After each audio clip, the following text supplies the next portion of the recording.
Welcome back, viewers. Thanks for watching. This is another session on Windows tips and tricks. Things you probably knew, but just a new way or a different way of doing this. This isn't really new, but it's kind of like a reminder. And for some it may be new. Who knows?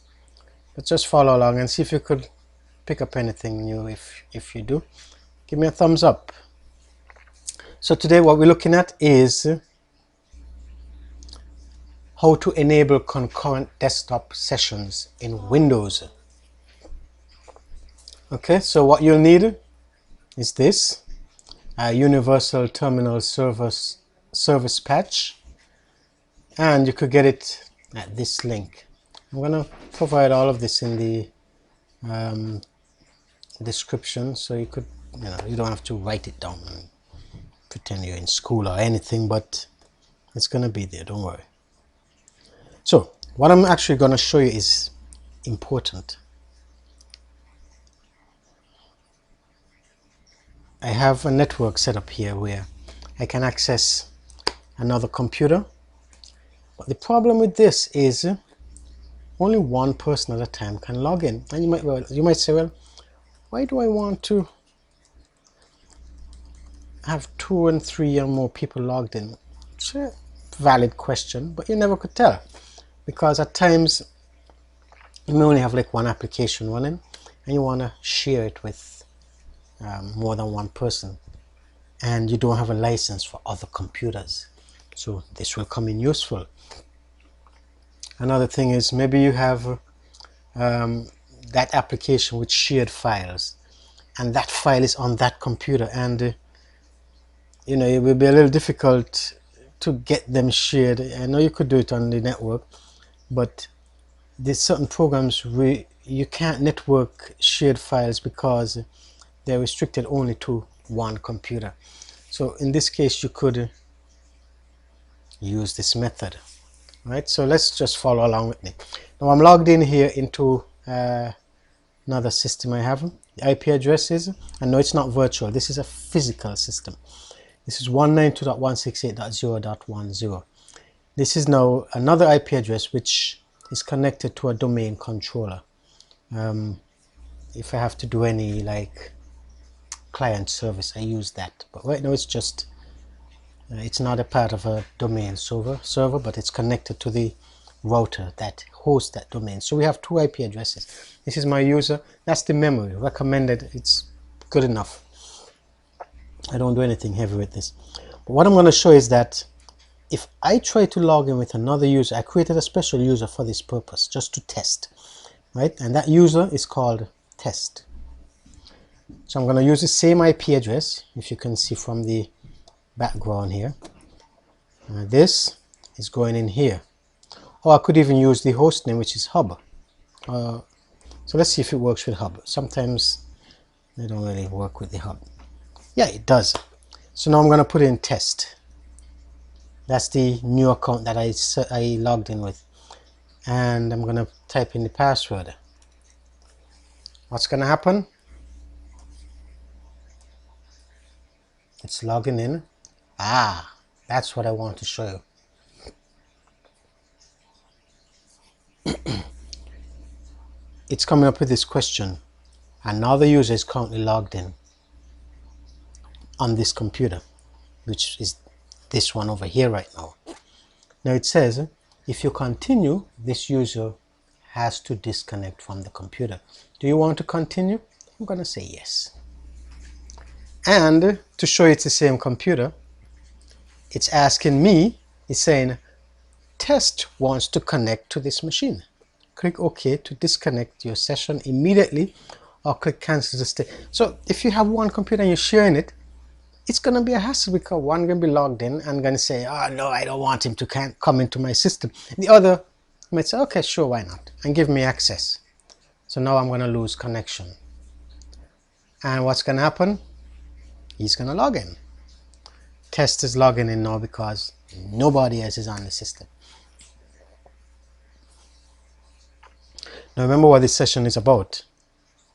It's about concurrent desktop sessions. So how are we going to do this? Well, for one, we're going to need a special file. This file is called Universal Terminal Service Patch. I'm going to copy that, and you can get it easily by downloading it from the internet. Just search in any browser and it brings up the host of addresses where you can get it from. Now, what I'm doing here, this is my disclaimer. I will not be held responsible if it breaks your system. It works okay for me.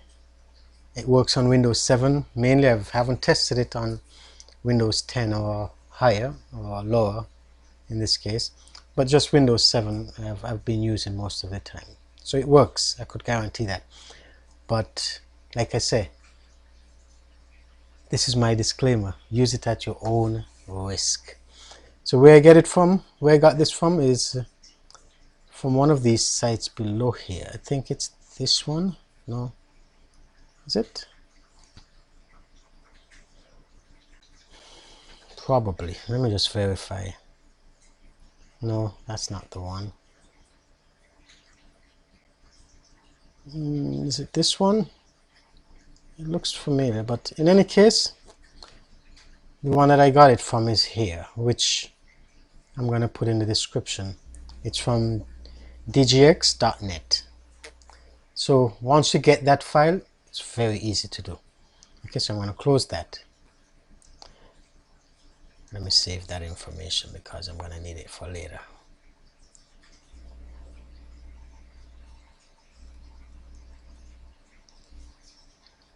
Okay, so now let's log back on to my more usual user, if there's such a word. It's the one I use for everything really. Like I mentioned, this test was only created just for this video. So again, it's going to disconnect me because that's how it works. Windows do that. You can't log into the same system at the same time. Alright, so now we're back into our system. To be sure this is it, let me run the desktop again. And there we go. So this is our desktop to the system we want to log into. Same IP address. Now how do we patch this so that we can use it? Now it has a number of files here. You can use the 64-bit or the 32-bit.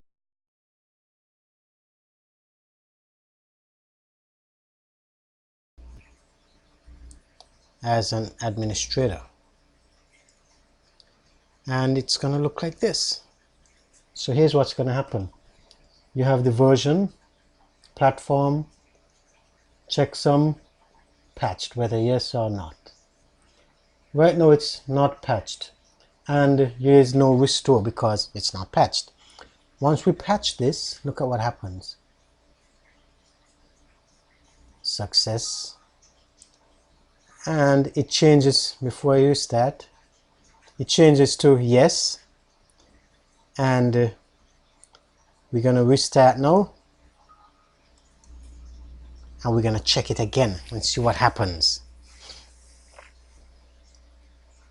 That restore button really is to go backward then. In other words, if you've patched it and you realize, hey, I don't like it, or I'm finished with it now, what I wanted to get done, I no longer need to do it. So you can actually restore your original settings. Pretty cool, eh? Ain't that cool? So now I'm just gonna wait for it to reboot and then we can continue. Okay, so we're back. You can notice, if you notice the indicator here, that Hub has signed in. And this is the system we're using right now, Hub. That's the host name. Or 192.168.0.10. I'm going to in fact use that. It might be more assuring to you guys to know that I'm not tricking you. Okay, so that's one. And then the other one is So I'm going to have the two sessions going through.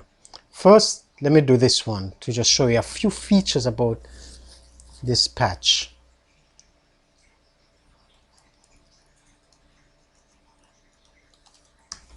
Now this is the test here to show you how well it works.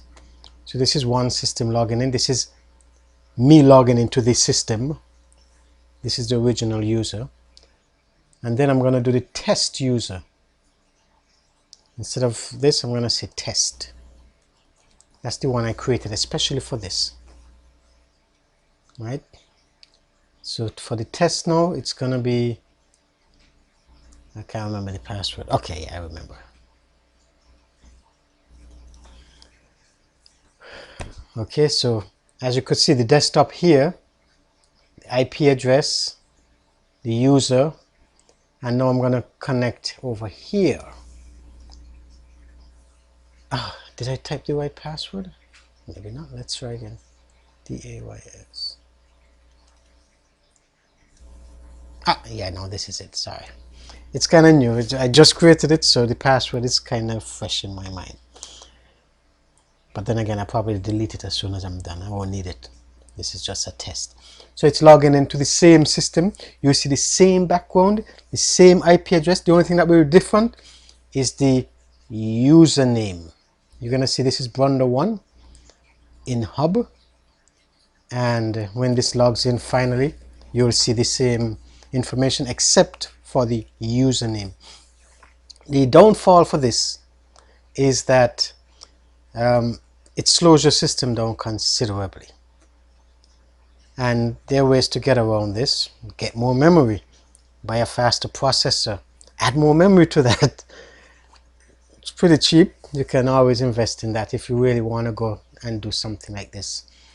Like I said, there are the drawbacks with the speed, but once we boost the hardware, it should work amazingly good. Okay, so here we go. Username test, username Brunder1, IP address 192.168.0.10, 192.168.0.10, same domain IP address from the DHCP server, which we won't really need right now because this laptop is not on the domain right now, so it won't connect. To show now that the two of them are connected, let's go into another feature of Windows, which will show you, actually, no, I don't have to go through that way. I'll go to the Task Manager, and with the Task Manager, let's look at the Users tab. There we go. They are both active, which shows on the status, two of them are active. Let's just disconnect one. I'm going to log off test. Look at what happens to this. You're going to see what happens. This is logging off. Test is logging off. Once test is gone, there you go. You only have one user logged in. Again, we're going to log in just to show you. And we're going to log in with test. Wait a minute. Password again. This is new to me. And we say yes. It's not going to ask for any permissions to log in. It's just going to go straight in. And look at this. It's up again. So is this enough proof? Yes, it is. We are now able to log in concurrently, simultaneously, and use the resources on the same computer. So for example, I want to use, what's the program here? What's a program that I could use?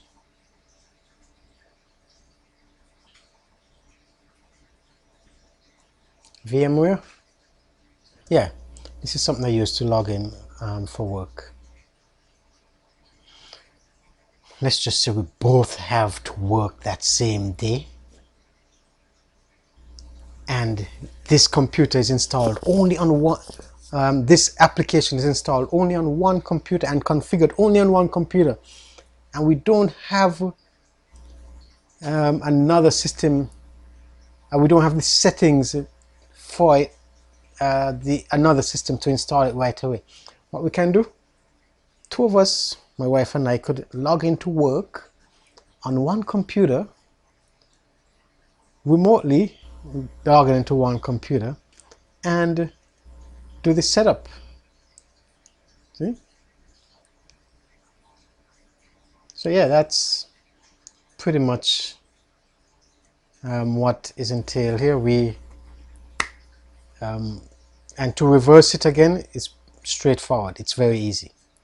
To reverse it, we just go back to the terminal service at patch and run it and say backup or restore, and we're done. So I hope you find this useful. Give me the thumbs up if you enjoyed it. I may have gone off a tangent a bit, but if you're an internet or computer lover, you won't mind. Thumbs up for me if you like it, and have a good day. Bye.